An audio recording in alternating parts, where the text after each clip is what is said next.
Hey guys, I'm another Trash Live, and today we're going to talk about something that I think has not been given credit enough, that's gone a bit unnoticed. Well, I wouldn't say unnoticed, but just people haven't been really talking about this too much, and especially, with all the crazy uniques and stuff that's been going on, all the new dinos and such that are getting added to the game.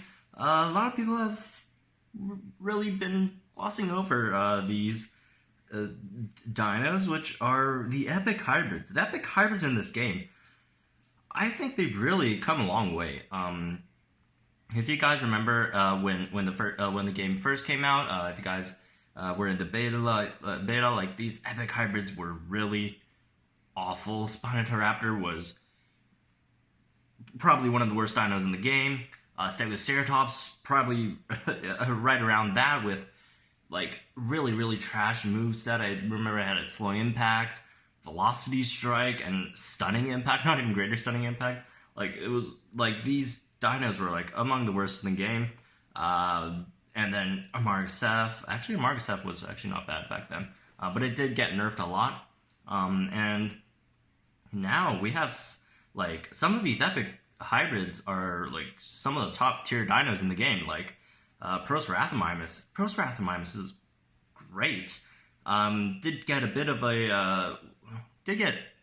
hurt this patch, but did get a 300 HP buff with high base damage, 131 speed, okay-ish HP. I mean, for what it does, 3000 HP is enough, honestly. And then a really great moveset: Null Strike, Striking Rampage, Instant Distraction, Evasive Stance, Swap and Null, which isn't that useful, but immunity is great.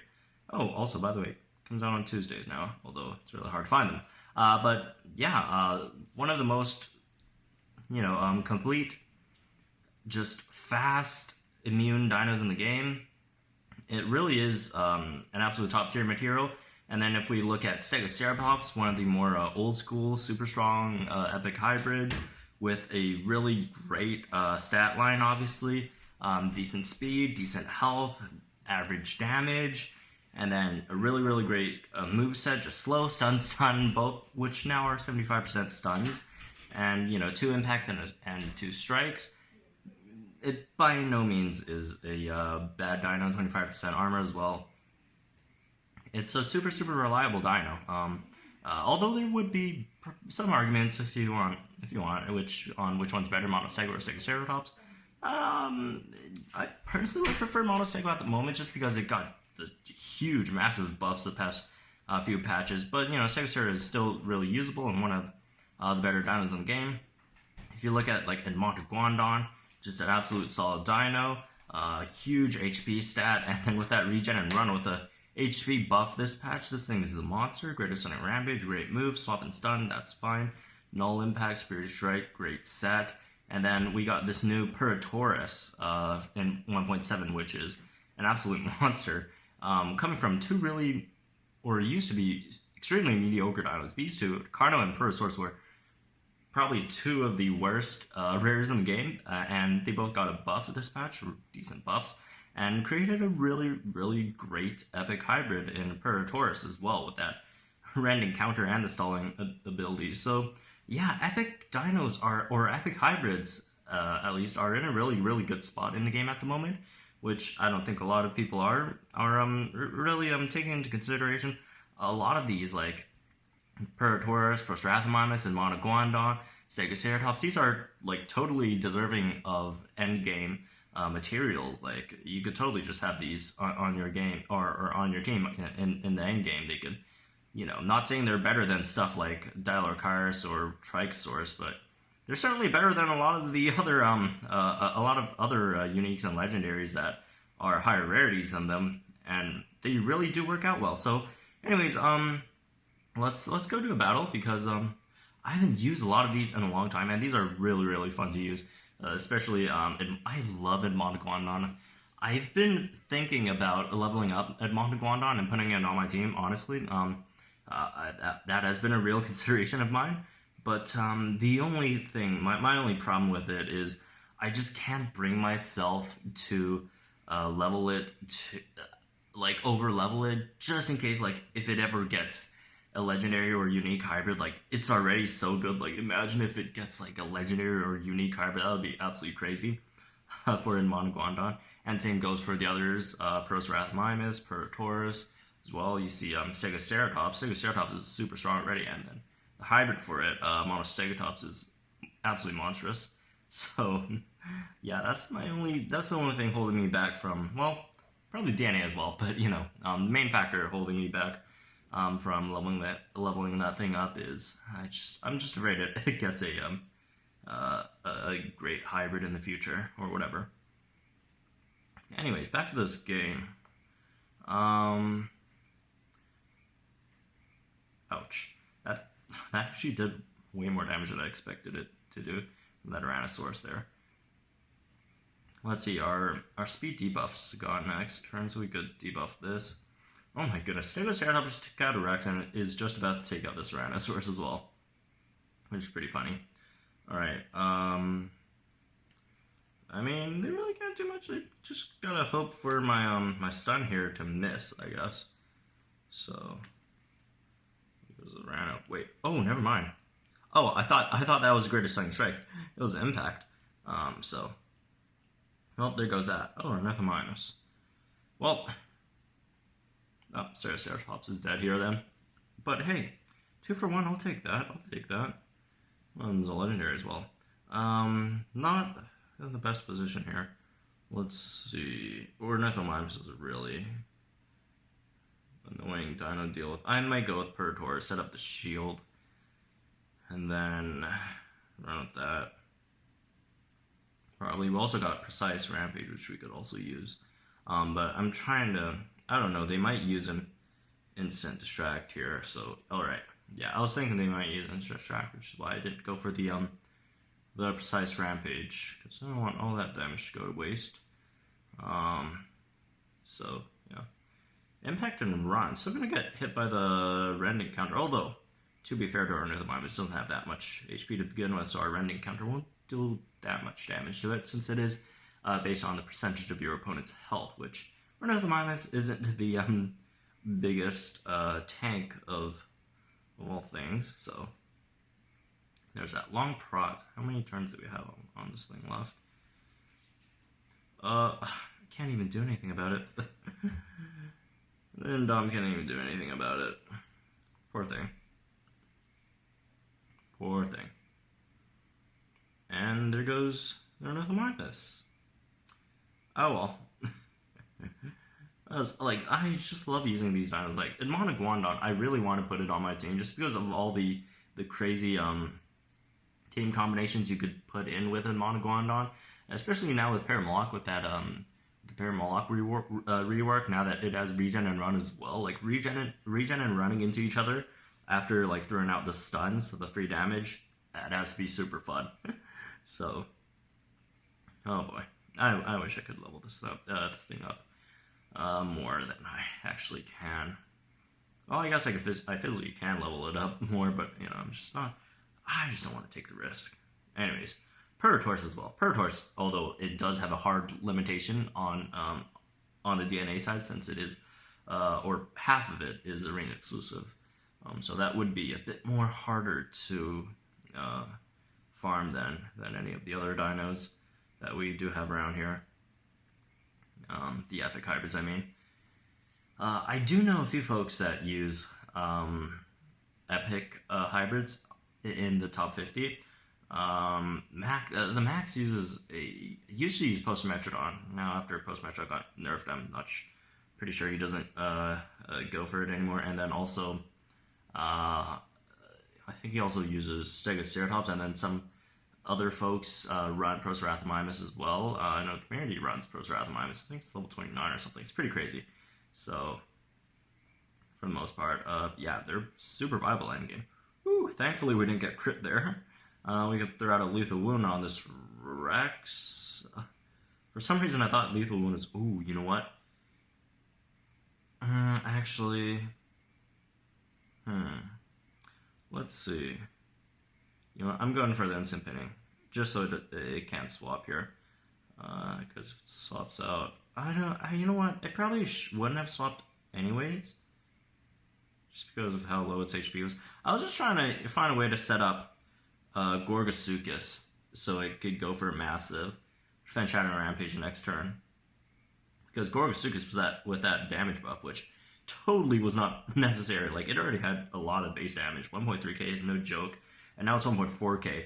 And 1.4k with that Ferocious Strike boosted Defense Shattering Rampage is going to do a lot of damage. That I can know for sure. Oh my goodness, is this a one-shot? I think this might be a one-shot here. This might be a one-shot. Ooh, the crit. That's why I like Drago.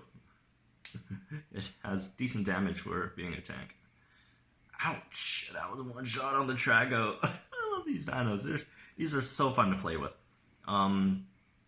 Like even Gorgosuchus, or Gorgosuchus or Procerathomimus, probably one of the weaker epic. Well, the Gorgosuchus isn't weak by any means, nor is Postimetrodon, but you know, in comparison to like stuff like Procerathomimus or Purosaurus, Dimodactylus is probably one of the weaker ones, but you know, even them, they're still great, extremely capable dinos to use on endgame teams. All right. Let's go with Ferocious Strike. The damage nerf on Postimetrodon, I think it was, what, 100 a damage nerf? It was, what, 1,050 before, now it's 950, I think? So that kind of hurts it. But then again, the regen on this was so great that I guess the nerf kind of makes a bit of sense. Since, you know, with the amount of HP it actually has. Postimetrodon, you wouldn't think it would have so much HP considering its components. Oh, and speaking of Postimetrodon's components, really weird thing. Its components, Postimetrodon and Dimodactylus, both got buffed, and then Postimetrodon got nerfed for some reason. I don't even know why that happened. It's weird. Oh well. Let's see. We are not taking this thing out here, so we'll just take the L here. But we do, in the back, have Gorgosuchus again, so we could take out the Stegoceratops with that Ferocious Strike, set up for that massive Defense Shattering Rampage, or Cleansing Impact if we have to use it. Like, if we get, like, distracted or whatever, I guess. You know, it's something we have to use here. Oof. There goes Stegoceratops. Either that 5% crit kind of hurt us. Well, was a bit expected. Tyrannosaurus. I think this thing can take, could it take one? Yeah, it can take one. Unless we crit, which we do have a 20% chance of accomplishing. And we did not, which is unfortunate. Well, we're just gonna get stunned here. You know what? We'll take the stun. Wait, does stun take us out? Never mind. It takes us out.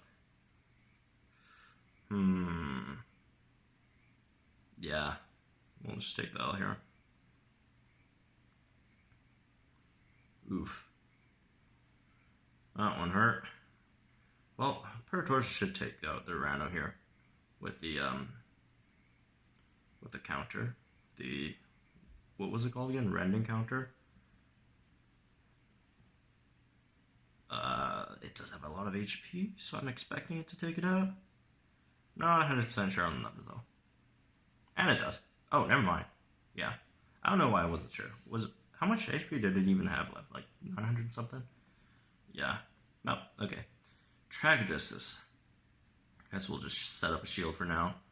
Oh, they went for the damage. Because why wouldn't you? You're faster than me anyway, so wouldn't go for the wouldn't go for the Spirit Strike, and I do have the rending thing that breaks shield, so we won't go for shield either. Alright, so here's just a I guess a stun then here. Going for. I'll take the stun, I'm not gonna distract it. Ouch. Kinda hurt still. Kinda hurt. I'm not gonna lie.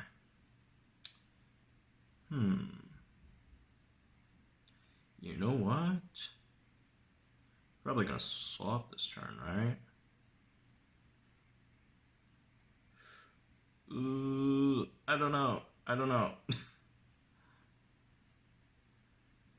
Ugh. This is gonna hurt. A lot. I think we're good. Ooh, still does 405 damage. with the crit through. Okay, we're good. We're good. Yeah. I forgot it has 1100 base damage. Like, why even have that much base damage? With something that relies on render damage, like 1100 base damage is kind of crazy. Oof, ouch. We can't instant track that. That's Security Strike. Not gonna risk that. We can just swap him down with Dimodactylus here. And then that should be GG, I guess. Maybe. Oof. Does that? Oh, all right, we're good. Oops, battery. But yeah, that was fun. That's something you don't have the opportunity to do every day, since, you know, in the arena you do need your dinos to be at team level, and you also need them to have boosts as well. So it used to be like if every dino's at team level, then you're fine. Now you have to keep up with the boosts as well, so it really limits the dinos that you could realistically use on your team now, which is, I guess, kind of against what stat boosts were for in the first place. I thought they were supposed to be more to bring more variety in the arena, but actually it seems like it's doing the exact opposite, since now not only do you have to have your dinos at team level, they also have to be up in the boost categories, and that's quite expensive to do, right? But yeah, that was pretty fun. A lot of these dinos, and I think we didn't get a chance to use Edmontoguanadon and Spinotaraptor, but you know, that's fine. I do like a lot of these dinos. A lot of these are extremely underrated. I see people always going for all these legendaries and uniques and stuff, but like, yo, these epic hybrids, they're not fooling around. They're not fooling around. So, you know, if you guys already are at endgame and you already have already boosted teams and stuff, then you probably don't want to waste coins on on other stuff. But if you are still in either lower arenas, or if you're still developing a team, look into some of these. They're quite cheap, or at least most of them, except for the arena exclusive ones, and they're extremely effective, super strong. A lot of these are endgame materials, although some do have hybrids, so don't overdo it, because some of their hybrids are actually pretty good, like Monosego and Trashonics and Postosuchus and stuff. But other than that, yeah, give these things a try if you guys are looking for stuff to put on your team. So anyways, that's going to be it for this video. Hope you guys enjoyed it. Just a really random video talking about epic hybrids, since I just feel like people aren't giving these dinos enough credit for how strong they are. And yeah, it was a pretty fun video to do. So anyways, that's going to be it for this one. Hope you guys enjoyed it. Subscribe if you guys are new to the channel. I'll have Jurassic World Live videos uploaded every day. I'm pretty sure every day. Well, at least recently it's been every day. So yeah, that should be fun. And also, if you want to talk about Jurassic World Live and other stuff, you can join my Discord as well, which is in the description below. We have a few hundred people there, so it should be pretty fun. So anyways, see you guys in the next one then.